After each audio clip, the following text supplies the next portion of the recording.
உலக பார்வையும் ஊழியனின் பார்வையும். இன்றைய முதல் வாசகத்தை பார்க்கும் பொழுது தூய பவுல் எவ்வாறு தன் மனநிலையை கொண்டிருக்கின்றார், ஆனால் தூய பவுலை பார்ப்போர் அவரை எவ்வாறு பார்க்கின்றார்கள் என்ற ஒரு செய்தியை நம்மால் அறிய முடிகின்றது.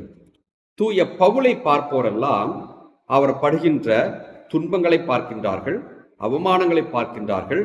அவர் பேசுகின்ற பேச்சை யாராவது ஏளனம் செய்தால் அதை உற்று நோக்குகின்றார்கள்.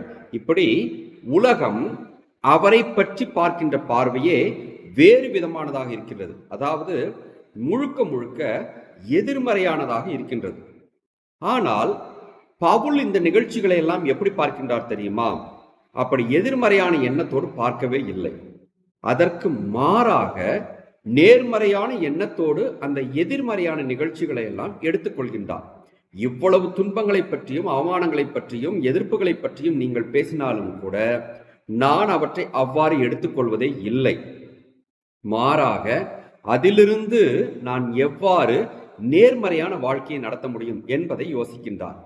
இது கிறிஸ்தவர்களுக்கு மட்டுமல்ல, எல்லாருக்கும் ஒரு உளவியல் பூர்வமான பாடத்தை கற்றுத்தருகின்றது.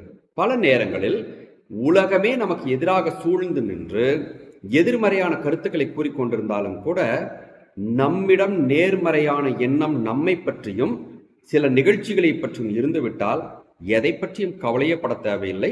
உலகம் நம்மை 100% கீழே வீழ்த்தினாலும் கூட நம்மால் புழுதியிலிருந்து கூட மேலே எழுந்து வர முடியும் என்பதைத்தான் தூய பவுல் என்று நமக்கு எடுத்து காட்டுகின்றார். இயேசு கிறிஸ்துவின் வாழ்க்கையிலும் இதுதான் நடந்தது. உலகமே அவரை எதிர்த்து நின்றது. ஆனால் அவர் ஒருபோதும் அதற்கு தோண்டு போனாரா என்றால் இல்லவே இல்லை. ஆகவேதான் அவர் வெற்றி வீரராய் எழுந்து வந்து இன்று வரை நமக்கு கடவுளாக விளங்குகின்றார். கடவுள் கற்றுத்தரக்கூடிய பாடம் இதுதான். உலகம் உன்னை எதிர்மறையாக பார்த்தாலும் கூட இயேசுவின் ஊழியனாகிய நீ எதிர்மறையாக பார்க்கக்கூடாது. எதிர்மறையை கூட நேர்மறையாக மாற்றுவதற்கு கற்றுக்கொள்ள வேண்டும்.